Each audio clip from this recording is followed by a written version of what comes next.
गौर सिंधी हिकु मुतहरिक माण्हू आहे, घणो लिखंदड़ ऐं घणो घुमंदड़ माण्हू आहे। जॾहिं जेको घणो घुमंदो आहे त उनजी ऑब्ज़र्वेशन मुशाहिदा उनजी शाइरी या उनजे कलमी पोरे में उहे पलटिजी वेंदा आहिनि।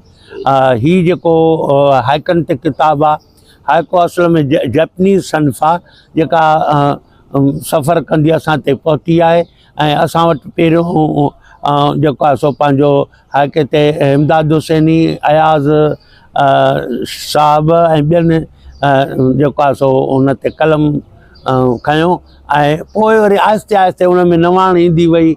जीअं आसमान में टेड़ू थींदो आहे तीअं वरी टिनि सिटुनि जे करे हिनखे बि टेड़ूअ जो नालो ॾिनो वियो। कनि हुनखे जेको आहे सो पंहिंजो हाइको चयो, कनि टेड़ू चयो, कनि हुनखे तस्वीरूं बि चयो।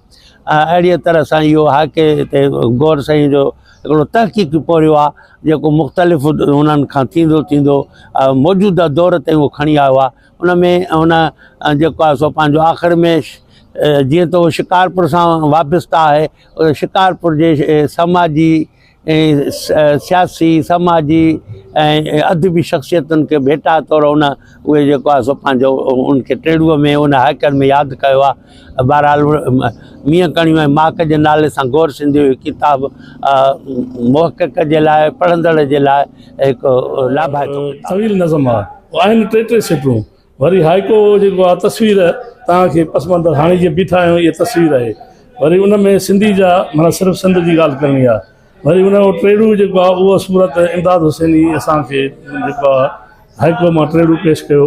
13 ई माना सनतूं आहिनि, सनफ़ूं आहिनि, उहे सभु टेड़ू जी मुशाबत रखनि थियूं। पोइ तव्हां उनखे बैत जी खे ॾेढ सिट सॼो या तस्वीरूं आहिनि या उन में जेको सीनरियो आहे या उन में तव्हां जेको आहे मुख़्तलिफ़ मौज़ू आहिनि उहे अची सघनि था। पर हाइको हिकिड़ो ख़ूबसूरत जापान जी सनफ़ आहे, उनखे चेरी जो गुल चवनि था। ऐं हितां जी जेकी धरती मिटी में उहो जॾहिं सनफ़ हितां आई उहो हिन धरती ऐं मिटी सां मिली आई।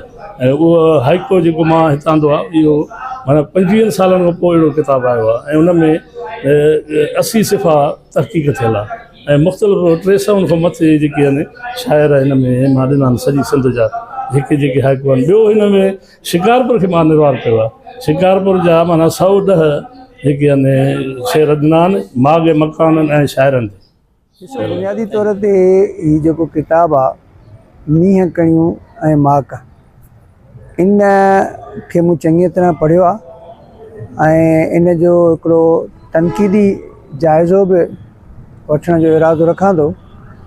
मूं ख़ुदि लेखक सां इन हवाले सां पंहिंजा राया इज़हारिया त हुन बि मुंहिंजे जज़्बनि खे ऐं मुंहिंजी तामीरी तनक़ीद खे क़बूलियो।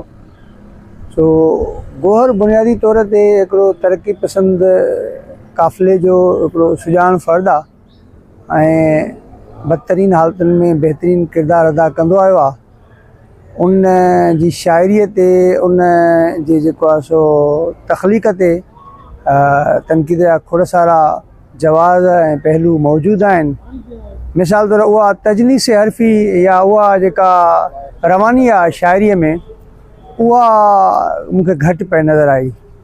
जेके तुज़ काफ़िया आहिनि हिन जा उहे इन में तमामु थोरा था मिलनि।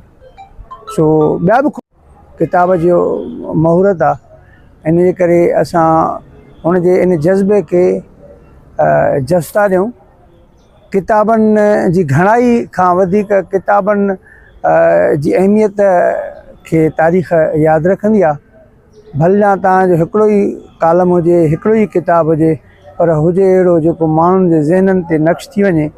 सो किताबनि जी घणाई अहम न आहे, किताबनि जी क्वालिटी अहम आहे। जेको सफ़र शुरू कयो आहे इहो हिकिड़ो उमेद जो सफ़र आहे, हिकिड़ो जियापे जो सफ़र आहे, हिकिड़ी जुस्तजू जो सफ़र आहे। इहो बरक़रार रहणु खपे। असां उनखे ओतिरो जस ॾियूं था जेतिरो जस लहे। बाक़ी पाण हरू भरू उनजे शान में कसीदा ॻायूं इहो पाण खां न थींदो। सिंधी ॿोलीअ जो शानदार किताबु आहे ऐं हाइको अहिड़ी सिन्फ़ आहे जन ते तमामु घटि माण्हुनि कमु कयो आहे। मज़मून लिखिया विया आहिनि, आर्टिकल लिखिया विया आहिनि, उन ते तजज़िया कया विया आहिनि, पर मुकमल तौर ते किताबु हाइको ते नाहे आयो। मतिलबु हाई कोर्ट जी तहक़ीक़ ते न आयो। गौहर सिंधी इहो कमु करे जेका तहक़ीक़ वारो कमु हुयो सिन्फ़ुनि ते, हाई कोर्ट सिन्फ़ ते, उन उहो पूरो कयो आहे। बुनियादी तौर ते जेका इहा सिन्फ़ आहे, इहा सिन्फ़ जापानी अदब जी सिन्फ़ आहे, पर उनखे सिंधी में हींअर मुरवज कयो वियो आहे। हिनखे तव्हां ॾिसंदव त हाई कोर्ट मुख़्तलिफ़ क़िस्मनि जो थिए थो। मिसाल उनखे टेड़ू बि चयो वञे थो, इनखे हाई कोर्ट बि चयो वञे थो। हाणे माण्हुनि वरी 9 लखा बि लिखणु शुरू कया आहिनि, जेके गौर सिंधीअ जी हिन किताब में मौजूदु आहिनि। 9 लखा छा आहे, उनजी उन वस्फ़ अलॻि बयानु कई आहे। टेड़ू छा आहे, उनजी उन वस्फ़ अलॻि बयानु कई आहे। हाई कोर्ट छा आहे, हाई कोर्ट जी वस्फ़ उन अलॻि बयानु कई आहे। ऐं उनजो जेको स्ट्रक्चर आहे या उन जा जेको पैरामीटर आहिनि उहे हुन गौर सिंधी सभु हुन में बयानु कया आहिनि। अच्छा, गौर सिंधिया जा पंहिंजा हाइका हिन में तमामु घटि आहिनि। मज़े जी ॻाल्हि इहा आहे, ऐं सिंध जे मुख़्तलिफ़ नंढनि तोड़े वॾनि लेखकनि जा हाइका खणी करे उन्हनि ते हिकिड़ा तफ़सीली नोट ॾिना आहिनि त हीउ हाइको हिन पैरामीटर ते आहे, हीउ हाइको मंज़र निगारी पेश करे थो। ऐं हाइको जो मतिलबु इहो हूंदो आहे मंज़र निगारी पेश करे, माना 3 सिटुनि जी ॻाल्हि में हिकिड़ो मंज़र साम्हूं अची बीहे। हाइको जो मतिलबु इहो हूंदो आहे त गौर सिंधी उन तहक़ीक़ कम में तमामु घणो कामयाबु वियो आहे।